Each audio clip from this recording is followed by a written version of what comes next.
Hello YouTube, today I'm going to talk about two topics that I'm going to put in exergue so that we can compare the two and discuss the advantages and disadvantages of both practices for hypertrophy. I'm not going to dive deep into the methods and how to apply them because I think that there are a lot of videos made about the topic that goes into details in how to run those methods for squats. And there's also the fact that I've never actually done either of these for a long enough period of time to actually get some data that would be beneficial for you guys. But if you ask me in the comments, I can direct you towards certain videos that I know about the topic and I think are really good and capture the essence of the method very well.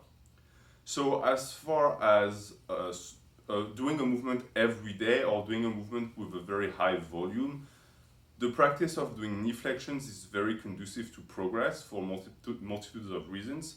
One, because you can handle a ton of tonnage by doing that, and also because assessing recovery is going to be fairly easy because it is a compound movement that is going to involve a large portion of muscle groups, and it's going to be something that most likely is going to have a strong interference with all other lower body lifts. And you might think that that's a bad thing, but in reality, because it is something that is going to be so prevalent and is going to be such a consensus within the program, it's going to give you a better idea on how to run it.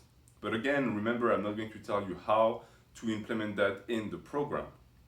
What we're going to talk about here is the distinction between squatting every day and doing what is called the Widowmaker squat, because both practices are going to produce results, that's for sure, but one is strictly better for hypertrophy. And you're going to see as I detail the methods that if you understand volume and intensity, one of the two is going to be strikingly more visibly better for hypertrophy. It's going to be quite evident. So let's start with squat every day. Squatting every day is going to be something that is going to make you much more proficient at the squat.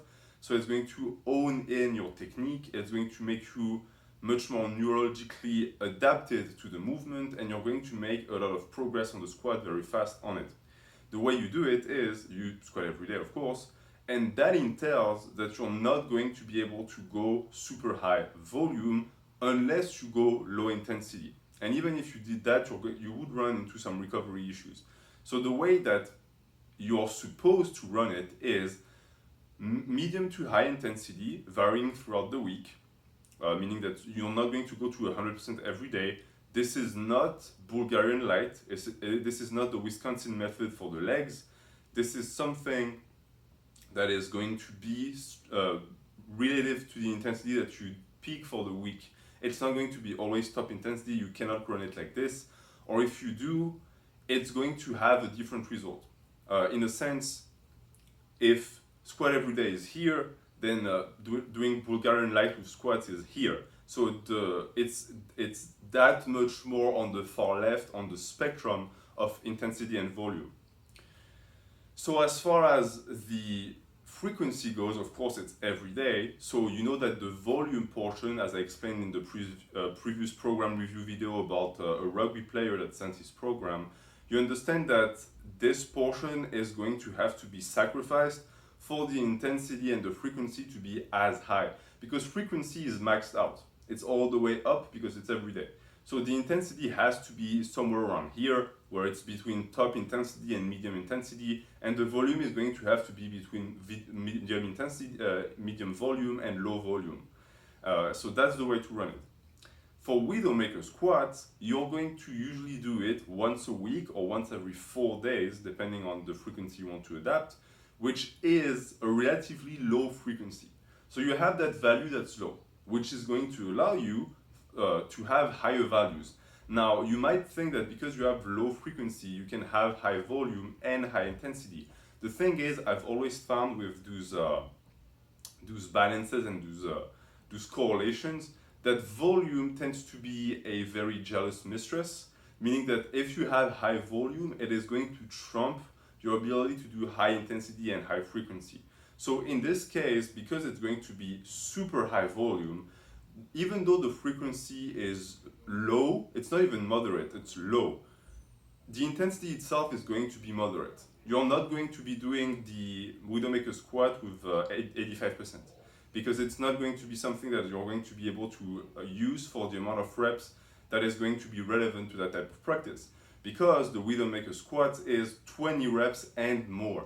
Depending on how you want to run it, you can stick to 20 reps and add weight. You can ramp up the reps and do evolving rep ranges again. That's not the context or the goal of this video. There are other people who can explain that better. Okay, so now that I've explained both, and that both have their own values, which one do you think is going to put the most size on your legs? The answer is Widowmaker squat. If you think about it, what is the driving force of hypertrophy? People will tell you volume. Yes, volume is important, but volume without intensity is sometimes lacking. What is important is tonnage, and which one of those two practices produces the more tonnage? Well, in reality, there shouldn't be that much of a discrepancy, right? Because even though you do much less volume with squat every day, you still do it every day. Now think about this. When you ramp up on the warm-up for squats every day, most of the time, you're not going to be able to do a ton of reps for the warm-ups, because that might dive too deep into your recovery tank.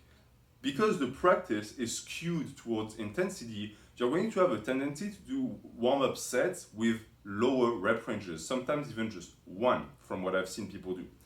So you don't accumulate that much tonnage at the end of the day, because you do 1, 1, 1, 1, 1, 1, 1. Whereas with the Widowmaker squat, you're not going to need as many reps of warm-ups to get to your working weight, because the working weight is not going to be as high as with the 1 rep maxes, but you're still going to have a tendency to rep it more, because you want to enter the very important maximum all-out set with legs that are warm. You don't want to have to do 20 reps and you're not completely owned it in yet. Your technique is not there and your body is not fully 100% pumped and ready to go. So that's already an advantage that that type of practice is going to have. And then when we get into the meat of the subject, the reps, well, yes, you're going to potentially have 1 or more reps at a super high intensity here, but how does it compare to 20 reps? Even if you can 1 rep 350 here on squat every day, right? And here you can only do your set of 20 with 235. That's still a tonnage that is of 2000 plus here. So that is a good 5-6 times higher than what you got with squat every day. And because the intensity varies here, let's say you get 3 or 4 days of squat every day. So you get your 300 top, and then let's say you get 280, 290, 275 or something like this. This is still higher. So in this range of tonnage, even with the heightened frequency of squat every day, you're still going to get more tonnage with the Widowmaker squat. Now let's think about the type of tonnage you get and the way it relates to frequency. When you do Widowmaker squat, you tear up the muscle fibers all the way, meaning that you're going to have the most insane DOMs you've ever had in your life. And you're giving your body a lot of time to recover from it. With the squat everyday method, you are going to really tire your central nervous system and the body's ability to produce strength, but you're not going to tear the muscle fibers as much. This is why you also have the ability to repeat it every day. But because you repeat it every day and because you only need a cycle of 24 hours of recovery to do so, you understand that you're not recovering from as much. Some people might argue that 24 to 48 hours is all you need to recover from damage. I do believe that with practices like the squat every day, just to get back to something that would be considered healthy and stable to work on again, you would need 72 hours. Meaning that just to do some light squats again, if you've done Widowmaker before, you need that much time for the muscles to be fully recovered. And if you want it to be optimal, you want to slap another 20 hours on that. So in the sense of letting the muscle fibers really grow bigger and stronger, this practice is going to be much better for that. It's something that I don't want to dive deep into because strength is not my forte, but I've always found that mixing frequency and intensity tends to have very high correlation to gaining strength, whereas when it comes to size, volume is really going to be the king.